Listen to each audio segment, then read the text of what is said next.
برنامه‌ریزی تو تیمتون جواب نمیده، اهداف محقق نمیشن، واحدها با هم هماهنگ نیستن. میخوام تو این اپیزود بهتون کمک کنم چطور با OKR مشکل رو حل بکنید. پس با هم همراه باشید. سلام علیکم، امیدوارم عالی باشید. من مانوئل هستم، مانوئل اوهانجانیاس، مدیر و مؤسس ای سمینار. تو این کانال تمام مفاهیم مربوط به استارتاپ ها، کسب و کار اینترنتی، آنلاین شاپ ها، چالش ها و تجربیات خودم و دوستانم رو در اختیار شما قرار میدم. پس اگر تا الان کانال رو سابسکرایب نکردید، همین الان موقعشه که این کار رو انجام بدید. لایک و کامنت هم خیلی بهم کمک میکنه تا این مسیر رو ادامه بدیم. خب میخوایم در مورد OKR با هم صحبت بکنیم. OKR از کلیدواژه Objectives and Key Results میاد، یعنی قراره ما یه سری ابجکتیو، یه سری اهداف کلیدی، اهداف اصلی داشته باشیم و یه سری کی ریزالت داشته باشیم که حصول اطمینان بکنیم از اینکه اون اهداف محقق میشن.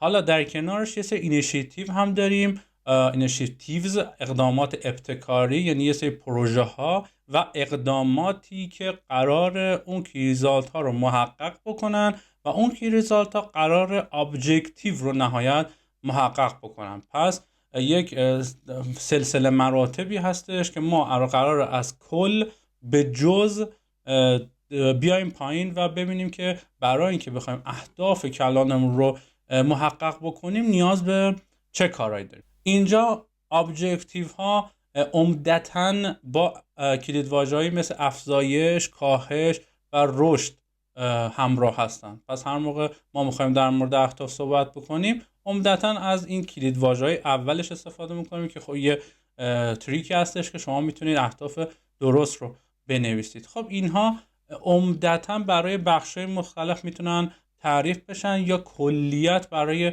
کل سازمان در نظر بگیرن. مثلا افزایش متوسط درآمد از 1 میلیارد تا 3 میلیارد، یا مثلا افزایش آگاهی از برند، یا مثلا هم برند اورننس یا برندینگ، هم نمیدونم ارتقای کیفیت پشتیبانی، ارتقای یا افزایش بهره وری. خب حالا میرسیم به کی ریزالت ها، نتایج کلیدی. قراره این نتایج کلیدی برای هر کدوم از اهداف مورد استفاده قرار بگیرن و بگن آیا اصلا این هدف رو ما تونستیم دلیور بکنیم، تونستیم میت بکنیم، بهش برسیم یا نه. حالا مثلا در جایی مثل ای سمینار ما وقتی میگیم افزایش درآمد، در مورد افزایش سواد خرید صحبت میکنیم، افزایش درآمد از هر وبینار صحبت میکنیم، افزایش ارزم حضور شما که سبد خرید هر دو تا سایت مد نظر هستش. اینا میشه مثلا اون زیر مجموعه های مربوط به هدف کلی که افزایش درآمد هستش که میاد این کی ریزالت ها رو شامل میشه. خب وقتی که هر کدوم از این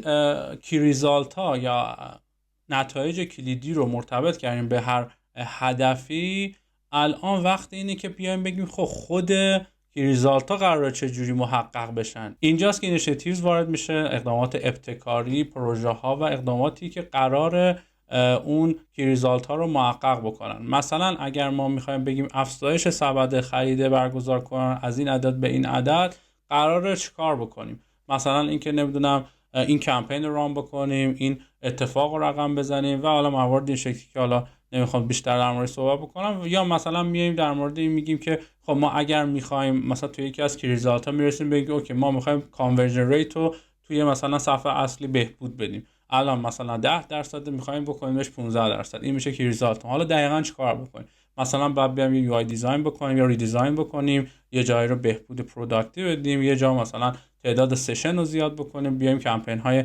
ریمارکتینگ، ریتارگتینگ ست بکنیم و امثال هم که کلی داستان این شکلی داره. پس همه اقدامات هم اینجا نوشته میشه. حالا هر کدوم از این اقدامات نیاز دارن که اولی که این اقدام موجودیت درستی داره، قراره یک 0 تا 100 داشته باشه. یعنی از ویژگی اصلی این اینیشیتیو ها این هستش که باید یه موجودیت درستی باشه، از 0 تا 100 بشه قابل اجرا باشه و کاملا قابل مانیتورینگ باشه.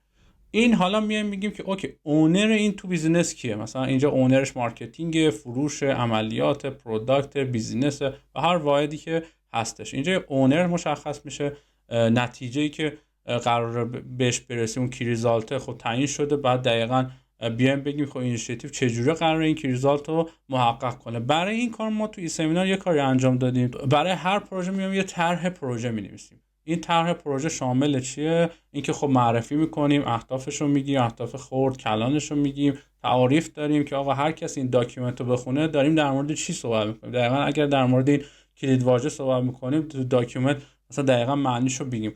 حالا میگیم که اوکی جزئیات مخاطبان هدف پروژه چیه، میایم سگمنت هایی که قرار هدف قرار بدیم رو مشخص میکنیم، میایم جزئیات اجرا رو مشخص میکنیم، میگیم خب برای هر کدوم از دسته های مختلف، برای اون اهدافی که مشخص کردیم برای دسته های مختلف چه کاری میخوایم دقیقاً انجام بدیم، چه خروجی میخوایم نهایتاً داشته باشیم و چه جوری میخوایم این رو پیگیری کنیم، روند پیگیریش چیه. یه طرح 3 صفحه‌ایه، نمیخواد چیز عجیب و غریبی باشه طرح پروژه بنویسید، نه 2-3 صفحه باشه که هر کسی این رو بیخونه به یک نقطه مشترکی برسه، به اون پروژه، به اون هدف، به اون اقدام که قراره این اقدام چطور کیریزات رو محقق کنه، کیریزات قراره چطور ارزم حضور هدف رو محقق بکنه. پس داکیومنت تقریبا 3 صفحه‌ای، حد اکثر 3 صفحه‌ای من میگم و خیلی هم برام جواب داده، یعنی که کامل یه جورایی شده اصلا یه فرایند برای ما و اینم خیلی میتونه کمک بکنه. هر کسی سوال داشت، مشکلی داشت، شفاف نبود براش، میتونه بره اون داکیومنت رو مطالعه بکنه، کاملا در اون مجری اون به قول اینیشیتیو، حالا اون اقدام هم دقیقاً میدونه قراره چیکار بکنه، چون این قبلا به نتیجه رسیدیم با هم و قشنگ اجرا میشه و میتونه فرایند فالو آپ دقیق تری رو داشته باشه و کلا تجربه کنه. خب تو این بخش میخوام یه سری نکات و فوت کوزه‌گری بهتون بگم. اینا کاملا عملیاتی، توی سمینار بهشون برخوردم، شاید درست باشه شاید درست نباشه، شاید برای بیزنس شما جواب نده. کلا بحث OKR خیلی به فرهنگ سازمانی، به شرایط سازمان و اتفاقاتی که رقم میخوره، اون توان کسب و کار شما، توان تیم شما، فرآیندهایی که دارید و کلی پارامتر مختلف تاثیرگذاره. خب اولین نکته این که ما قرار هستش که اگر مثلا شما میخواید OKR بنویسید، برای 1 سالتون بنویسید، مشکلی نداره. مثلا میگید که اوکی من در سال 1403 یا در سال 2025 میخوام رشد نمیدونم افزایش درآمد داشته باشم به صورت ماهیانه از 1 میلیارد به 3 میلیارد. این میشه خب سالمون. حالا میگیم که اوکی هر کوارتر، هر فصل شما چقدر میخواید این رو بهش برسید، دقیقاً قراره تا کجا برسید و کیریزات برای هر فصلتون چی هستش. دلیلی نداره ما مثلا برای هر 1 سال تمام موارد رو بیایم بنویسیم. مثلا بگیم فصل 1 برای کیریزات محقق بشه اینقدرش رشد بکنه، توی فصل 2 این کیریزات، فصل 3 این و فصل 4 این. مثلا اگر میخواید 1 رو بکنید 3، فصل 1 ما باید بکنیم مثلا اینو 1.5، فصل 2 باید بکنیم 2، فصل 3 باید بکنیم 2.5، فصل 4 باید بکنیم 3.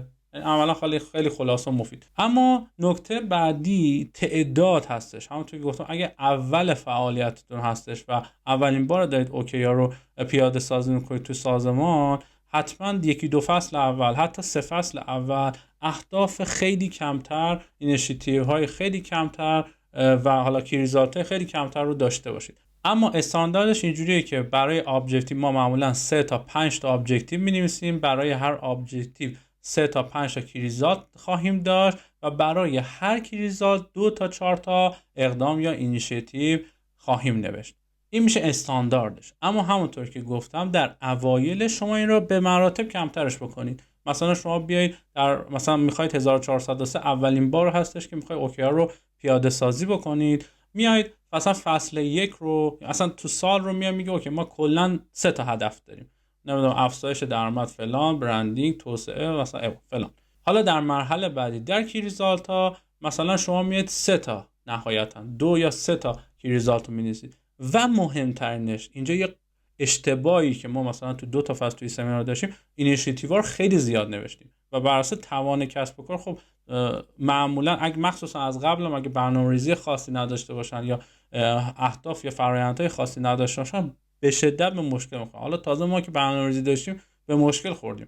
یعنی که اینجا وقتی اینیشیتیو زیاد میشه، تیم‌ها توان ندارن، واقعا نمیتونن محقق بکنن، از اون ور اوکیارشون در آخر فصل به نتیجه نمیرسه، اهداف محقق نمیشه و دوباره سرخورده میشن و برگردوندن اونو تو مسیر بسیار سخت میشه. پس پیشنهاد میکنم نهایتا 2 یا 3 تا اینیشیتیو بیشتر برای هر کدوم نداره. اگه دست من باشه کلا 2 تا. مثلا فصل اول ما کلا مثلا 10-15 تا بیشتر اینیشیتیو نباید داشته باشیم، کل اینیشیتیو مثلا به هر کیریزات شاید 2 تا بیشتر نخوره. عملا اینجوری مثلا ما الان دیدیم که اوکی مثلا برای واحد فروشمون کلا 4 تا مثلا اینیشیتیو داره کلش، یعنی تو اهداف مختلف و ریزالت های مختلف کلا 4 تا مسئولشه، یعنی کانتبل یا مسئول مجری اون کیریزات هستش، یعنی تحقق اون کیریزات بر عهده اون واحد هستش. همینجوری برای واحدهای مختلف. پس این تعداد رو خیلی در نظر بگیرید، قشنگ میتونه برنامه‌ریزیتون رو مختل کنه. خب مرحله بعدی شفافیت هست. شفافیت یعنی اینکه تمام ذی‌نفعان سازمان که نقش دارند در اجرای این برنامه OKR باید از کل فرایند آگاه باشن، کامل آنبورد بشن و کامل دقیقاً بدونن که قراره چیکار بکنن، مخصوصا تو اینیشیتیو ها. و اینجاست که همون نکته که تو بخش قبلی گفتم، داکیومه اینجا خیلی میتونه بهتون کمک کنه. هر کسی این رو بخونه کامل اینفورم میشه، مشخص میشه و اون زبان مشترک بین همه ایجاد میشه. پس اگه بخوایم این نکته رو جمع کنیم، ما شفافیت، زبان مشترک میخوایم. این دوتا مهمترین ارکان موفقیت یک OKR خوب هستش توی سازمان. بخش بعدی فالوآپ، پیگیری مداوم. یعنی کسی که مسئول OKR در سازمان هستش، مثلا بیزینس یا مدیر عامل یا هر کس دیگه‌ای، باید حصول اطمینان بکنه که شرایط داره خوب پیش میره. پیشنهاد من این هستش که حالا معمولا میگن که فالوآپ ها به صورت هفتگی یا ماهیانه بعد اتفاق بیفته، این استانداردش هستش. اما به نظر میرسه برای اوایل کار و مخصوصا برای تیم‌های کوچیک و متوسط نیاز هستش که ما به صورت دیلی اهداف رو و اصلا این اقدامات رو فالوآپ بکنیم و اگر مشکلی وجود داره بهبود بدیم و اگر نیازی وجود داره برطرف بکنیم. نکته‌ای که وجود داره این هستش که ما در جلسات فالوآپ قرار نیست که حالا مچ کسی رو بگیریم، این حس به اون آدم انتقال داده بشه که نه این اومده فقط بپرسه خب اینو چیکار کردی اون رو چیکار کردی. قراره این حس رو ازت بگیره که تو اومدی بهش کمک کنی تا این اینیشیتیو اتفاق بیفته، اون کی ریزالت محقق باشه. پس اینجا فرآیند فالوآپ رو ما نباید فرآیند فقط خشک سلام علیک استنداپی در نظر بگیریم، نباید در موردش صحبت بشه روزانه و اگر دیدیم یواش یواش رو ریل افتاده قضیه به صورت هفتگی بعد به صورت ماهیانه بتونیم فالوآپ داشته باشیم. این بهترین حالت فالوآپ هست. بحث بعدی انعطاف پذیریه، بهبود مستمره. این بسیار بسیار مهمه، یعنی بتونه ببین شما این برنامه OKR خوبیش این هستش که شما میتونید این رو آپدیت بکنید، میتونید این رو نه اینکه بگیم خیلی تغییر اساسی بدید، ولی اگر مثلا رفتی جلو یه ماه گذشته دید آقا این اینیشیتیو جواب نمیده، میتونه یه تغییر روش ایجاد بکنی، این اقدام رو یا کی ریزالت یکم بالا پایینش بکنی، کلا بر اساس بازخورد خودتون رو هی اصلاح بکنید. قرار نیست که این OKR یه چیز نمیدونم یه کتاب مقدسی باشه که ما اصلا بهش دست نزنیم، اینجوری نیست. قرار هستش که هی ما اینو اصلاح بکنیم و نتیجه بگیریم. اگر بخوایم ما متعهد 100% بهش باشیم و اصلا تغییرش ندیم، بعد 3 ماه متأسفانه نتیجه نمیرسیم و دوباره اون سرخوردگی میاد سراغ. اینجا بحث اولویت بندی هم بسیار مهم میشه. یعنی ما بیایم بگیم اوکی بر اساس اولویت بندی وزن یه سری اینیشیتیو ها برای اینکه کی ریزالت رو محقق کنن بیشترن. مثلا رفتیم 2 ماه گذشته دیدیم آقا این اینیشیتیو خیلی داره خوب کار میکنه و قشنگ داره این کی ریزالت رو محقق میکنه، این یکی نه، این حجم این یکی رو زیادتر میکنه، یعنی حجم تمرکز این یکی رو زیادتر میکنه، این یکی رو کمتر میکنه، یعنی تیم تمرکزش بره اون اینیشیتیوی که مهمتره، اون اقدامی که مهمتر و داره بهبود واقعی رو منجر میشه. نکته بعدی اما نکته بسیار بسیار مهمه، یعنی ما در طراحی کل بحث OKR باید یک پارچگی رو کامل در نظر بگیریم. یعنی اینکه کامل باید در نظر بگیریم که اوکی هر کدوم از اقدامات ما، مخصوصا در لایه اقدامات، تمام اقدامات ما باید با هم اشتراک داشته باشه، کانفلیکت نداشته باشه، یعنی دوباره کاری توی اقدامی شاهد نباشیم. قرار نیست ما اینجا مجدد جزایر مختلفی رو داشته باشیم، واحد بازاریابی برای خودش کار کنه، فروش برای خودش کار بکنه، محصول نمیدونم تکنیکال برای خودش کار کنه، بیزینس برای خودش کار کنه، عملیات برای خودش. اینجوری نباید باشه. کل اون اقدامه باید یک همدلی سازمانی رو داشته باشه. طلب میکنین همدلی رو که کامل در کنار همدیگه به هم کمک بکنید که این اقدام محقق بشه و اون کی ریزالت بهش رسیده بشه. این ارتباط، مثلا اگر شما میگی این اقدامه قرار این کار بکنه، بعد بیایی بهش آدرس بدی اوکی ما در اقدام X هم این کار رو می‌خواستیم انجام بدیم، پس این یا این پیش نیاز اینه، یا این قرار با هم موازی انجام بشه، یا این مکمل اینه، و کامل مخصوصا تو اون داکیومنت در مورد این بحث صحبت بکنید به صورت کامل و این رو شفاف بکنید و مشکل رو توی تیمتون حل بکنید. اینکه واحدها جزیره نباشن، با هم ارتباط داشته باشن و بتونن با هم اقدامات رو پیش ببرن بسیار میتونه حائز اهمیت باشه. مثلا یه اقدامی رو بازاریابی یه کاری انجام میدی، اینجا یه اکت فروش میخواد، اگه اکت فروش نیاد و تیم فروش نیاد اینجا ساپورت بکنه تیم مارکتینگ، مطمئنا اقدام دلیور نمیشه. یا مثلا تیم فروش کاری انجام میده، تیم عملیات باید ساپورتش بکنه، یا تیم بازاریابی یک کاری انجام میده محصول کم میاره، نمیدونم زیرساختی کم میاره، یا نمیدونم مشکل لود سایت داریم مثلا نمیتونه کانورژن ریت خوبی بده و مواردش. یعنی اینا همش در کنار همدیگه باید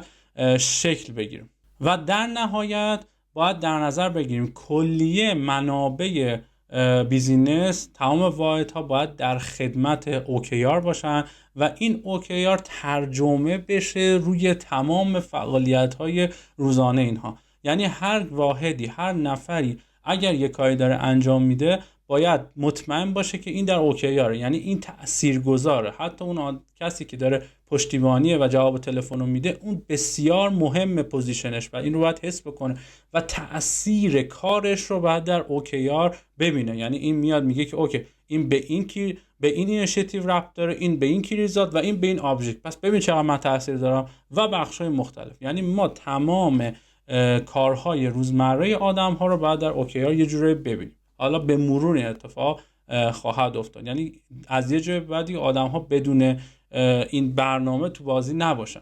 اما اینکه همونجور که گفتم OKR خشک باشه و نمیدونم نتونیم انعطاف داشته باشیم، بهبود بدیم، از خود واحدها کمک بگیریم برای دیزاینر و همه اینا اگه نباشه OKR مطمئنا به شکست منجر میشه. پس حواسمون باشه که این نکاتی که من گفتم همش مهم، بازم نکات مهمی است. من حالا نمیخوام ویدیو طولانی‌تر باشه و کلا سعی کردم یه کلیتی از بحث OKR بهتون بدم. مطمئنا بحث‌های مختلفی توش هست، تریک‌های مختلفی داره، نکات مختلفی رو باید بهش توجه کنیم، اما من سعی کردم تمام تجربیات عملی و کاربردی خودم تو این سمینار رو باهاتون به اشتراک بذارم. امیدوارم به درتون خورده باشه این اپیزود. اگر نکته‌ای دارید، بحثی دارید، سوالی دارید و اگر تجربه‌ای داشتید از پیاده‌سازی OKR حتما توی کامنت‌ها برای ما بنویسید، هم من استفاده کنم، دیگران که دارن این ویدیو رو می‌بینن. مرسی که تا الان با من بودید. شما و حمایت شما منو امیدوار می‌کنه که ادامه بدم. دمتون گرم. اگر تا الان سابسکرایب نکردید این کارو همین الان انجام بدید. دمتون گرم. فعلا